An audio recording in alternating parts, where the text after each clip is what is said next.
Hello friends, आप सभी का स्वागत है एक और नई वीडियो के अंदर। तो आज से हम आपकी ईयरली एग्ज़ाम की तैयारी शुरू करने वाले हैं।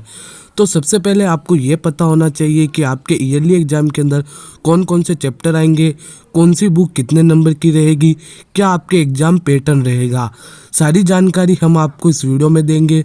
और हमने जो आपको हाफ ईयरली का सिलेबस प्रोवाइड कराया था वो सिलेबस बिल्कुल सही था और उसी सिलेबस से आपके एग्ज़ाम में क्वेश्चन पूछे गए। तो हम आपको जो ईयरली का सिलेबस प्रोवाइड कराएंगे वो भी बिल्कुल ऑफिशियल सिलेबस है और सारा पैटर्न भी आपको इस वीडियो में समझाएंगे। और जल्दी ही हम आपके लिए मॉडल पेपर भी लेके आएंगे। तो आपको इस वीडियो को पूरा देखना है। तो चलिए वीडियो स्टार्ट करते हैं। तो सबसे पहले हम इस सारणी को समझेंगे कि इस सारणी के अंदर क्या क्या है। सबसे पहले आएगा आपके अपठित, यानी कि जो आपने नहीं पढ़ा हो, और वो आपके 20 नंबर का पूछा जाएगा एग्जाम के अंदर। दूसरा नंबर पे है आपके रचनात्मक एवं व्यवहारिक लेखन, वो आएगा आपकी बार आपके ईयरली एग्जाम के अंदर 25 नंबर का।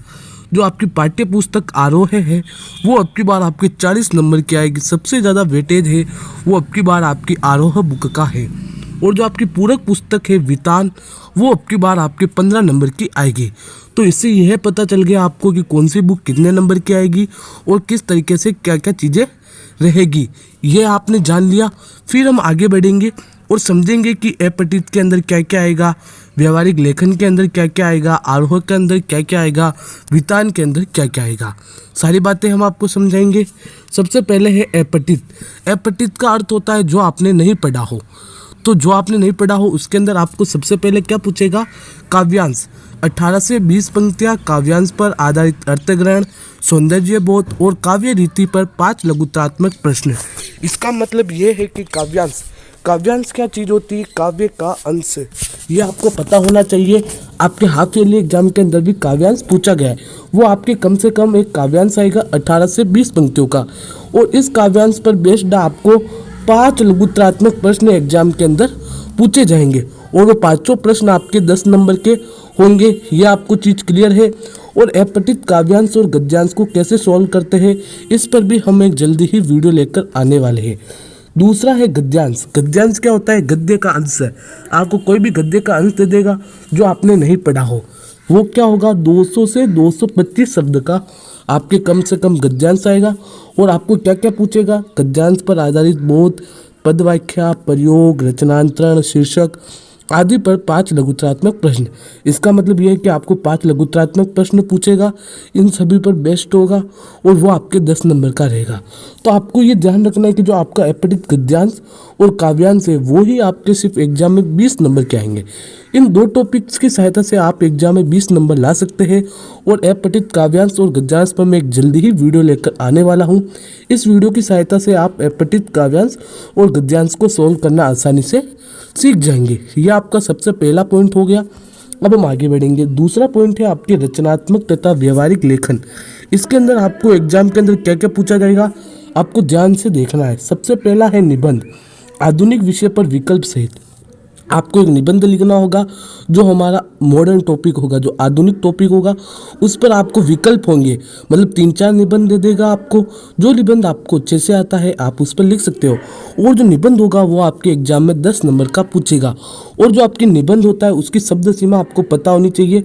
कम से कम आपको 250 से 300 शब्दों के अंदर निबंध लिखना होता है। ये आपको ध्यान रखना है। पहला पॉइंट क्लियर है। दूसरा पॉइंट है कार्यालय पत्र विकल्प सहित।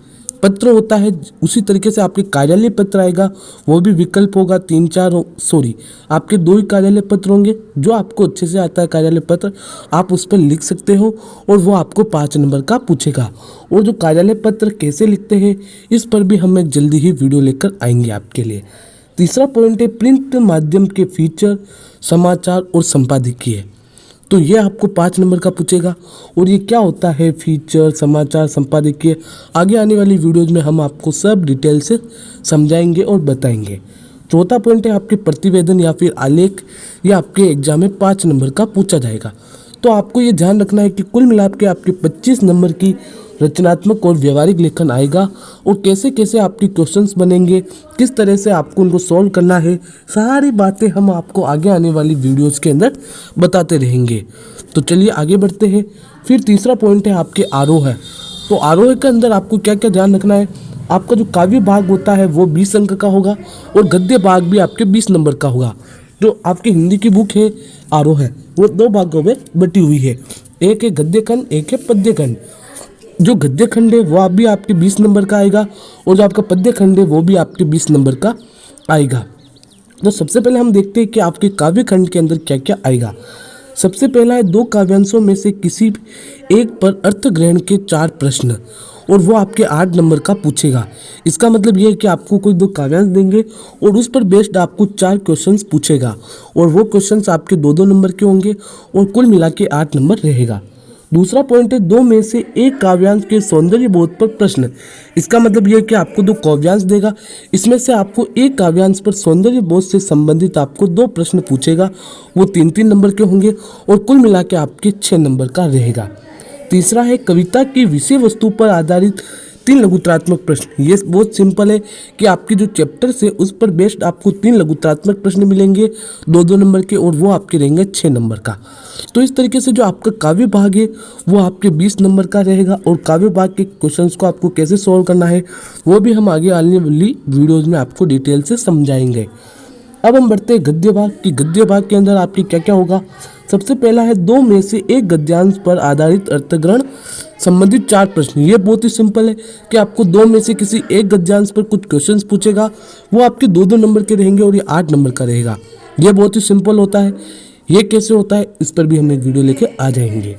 दूसरा है पाठों की विषय वस्तु पर आधारित 5 में से 4 बोधात्मक प्रश्न। ये भी बहुत सिंपल है कि आपको 5 क्वेश्चंस देंगे जिसमें से आपको 4 क्वेश्चंस करने होंगे और वो आपके 12 नंबर के रहेंगे। तो इस तरीके से जो आपका गद्य भाग है वो आपका 20 नंबर का रहेगा, ये आपको पता होना चाहिए। चलिए फिर अब हम आगे बढ़ते हैं। फिर आएगी आपकी वितान बुक है। तो वितान बुक आपकी ज़्यादा मार्क्स की नहीं है, सिर्फ 15 मार्क्स की है। इसमें क्या होगा, पाठों की विषय वस्तु पर आधारित 4 में से 3 लघुत्रात्मक प्रश्न। 4 में से 3 लघुत्रात्मक प्रश्न मतलब आपको 3-3 नंबर के 3 शॉर्ट क्वेश्चंस पूछेगा और वो 9 नंबर का रहेगा। दूसरा है विषय वस्तु पर आधारित 2 में से एक निबंधात्मक प्रश्न।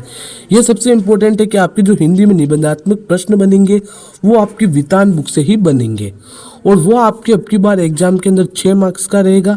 तो इस तरीके से आपकी जो बुक है वो 15 नंबर की रहेगी वितान। ये तो सारी चीज़ें हो गई कि आपकी कौन सी बुक कितने नंबर की रहेगी, किस तरीके से क्वेश्चन आएंगे, ये सारी बातें। अब हम बढ़ते हैं कि आपके कौन कौन से चैप्टर्स आएंगे वो भी हम देख लेते हैं। तो अब हम बात करते हैं कि आपके ऐसे कौन कौन से चैप्टर्स हैं जो ईयरली एग्जाम के अंदर पूछे जाएंगे। तो सबसे पहले जो आपका गद्य खंड है उसमें पहला पार्ट है प्रेमचंद, वो पूरा आएगा। दूसरा है कृष्णा सोबती, ये भी पूरा आएगा। और तीसरा है सत्यजीत राय, ये भी आपके पूरा आएगा। चौथा बाल मुकुंद गुप्त आएगा।